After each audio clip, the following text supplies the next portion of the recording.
Welcome back to Grounded Life Travel. We spent a month in Athens this year, and today we're going to talk about some of the mistakes that you can make when you're in Athens, Greece.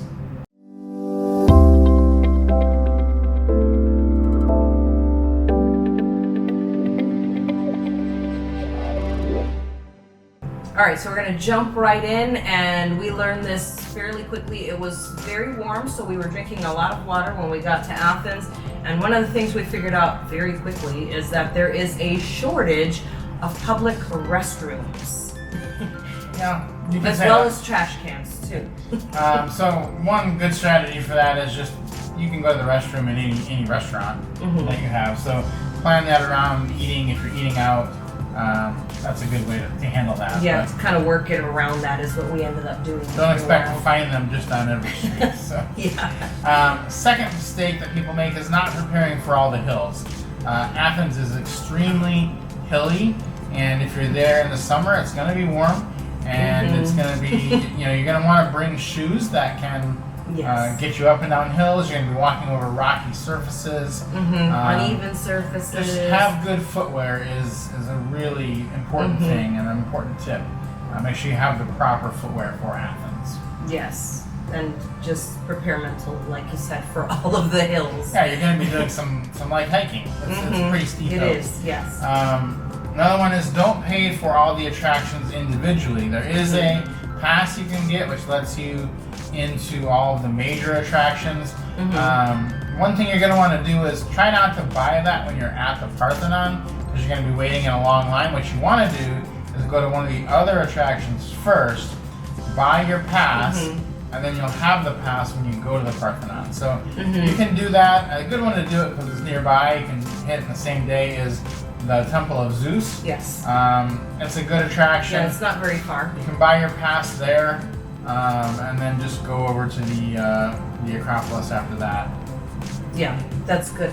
And you do actually get a discount, and you get some extra museums for free if you buy that pass. So it's actually a really good way to spend your money if you're going to be there and you're going to want to see all of the same things that are already included in the pass. Students do get a discount on the pass too, but they do make you show an ID. They do. You have to show proof. Another thing is that a lot of people are not expecting it because of the way we make Greek salads in the United States, but a true Greek salad is going to have little to no lettuce in it. It's going to be the vegetables cut up in big chunks and then the cheese on top with the olive oil and some salt and pepper on top. But don't expect to get a big bowl of lettuce with a couple of tomatoes and some feta cheese on top. You're going to get a big chunk of feta cheese on top of some tomatoes and some red onions and some peppers. So just be prepared for what that's going to look like, because it's not going to be what you expect and what you're used to eating for the version that we make in the United States. Another thing is that sometimes when you're on the metro or, there are rules in place, and they don't always apply to the locals, but they will apply to you. They will be enforced on you as a tourist. So just make sure you follow all the posted rules, pay for things that you need to pay for, and don't try to just get through because maybe you see other people doing that. That could land you in some trouble. So just make sure you do what you're supposed to be doing if you see a sign telling you to do something. Yeah, paying for stuff is not optional. It may look like it from a distance, but it's not optional. So make sure that you're getting your metro tickets and you have them as proof because they will ask you. Next up, you're gonna see a lot of stray cats and dogs. I don't think I've seen that many stray cats and dogs. A lot of cats. Probably all of my life, especially the cats. And what I thought was interesting is you see a lot of little food dishes and water out on the street. Is the locals feed them. So they're not even trying to discourage them. They're feeding them as well. So that's kind of interesting and something to just kind of get used to.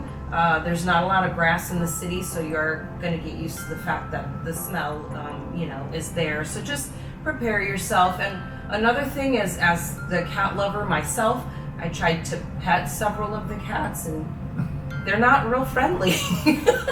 They're not as friendly as the people are. Yeah, they'll run away from you.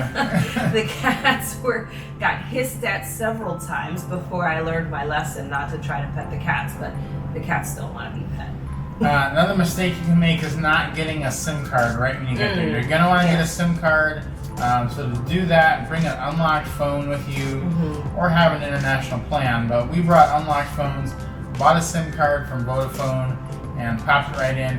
You're going to need that because the streets, they're not going to make sense to you. You're going to get lost. I mean, It's an old city. Even if you know where you're going, you could get lost. Especially trying to get to like Anafiotika, trying to go there. You're going to want to know where you are, otherwise you're going to end up backtracking several times. And, it's just not easy to navigate. So having that SIM card can save you a lot of time. And keep in mind, if you take a wrong turn, you may be going up a hill, and you're going to want to check and see, is this the right way before we head up that hill, because it can be a pretty steep hill. You don't want to go up a hill by mistake. No, you don't want to do that. Only to then go up the right hill the next time. So, yeah, save yourself a lot of trouble. Yeah. One thing we did notice at restaurants is that the wait staff does not take your order like in phases, so they don't come and get your drink and then come back. They come and they take your full order. You order your drink, your appetizer, your meal, your dessert, anything that you're gonna want while you're at the restaurant, order it all at once because you may not see them again. Because you don't pay them, you pay a cashier when you leave.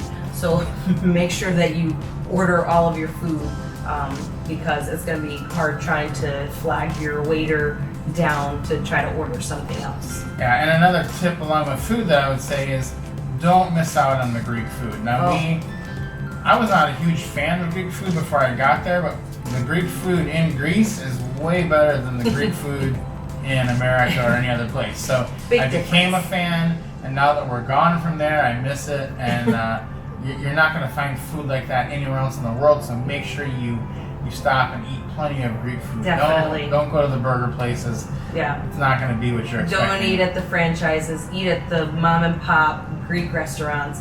That's where you're going to have your very best meals in Greece. Yeah. For sure. All right.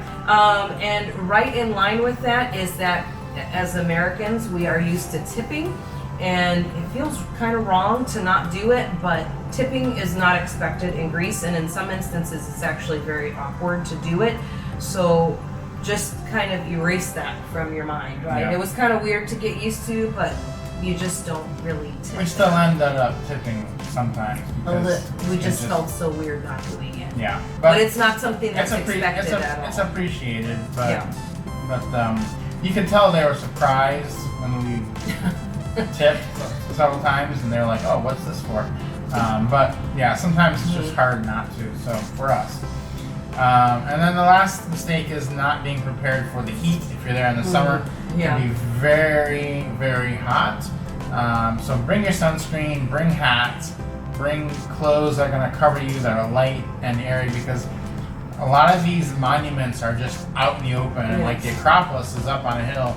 And a few days while we were there, they actually closed it because people were getting heat stroke. It was so hot. So just make sure that you're prepared for that. Bring what you need to, and don't make the mistake of getting up there and not being able to enjoy your time in Athens. Yeah, and you just kind of time your time outside and your time at attractions.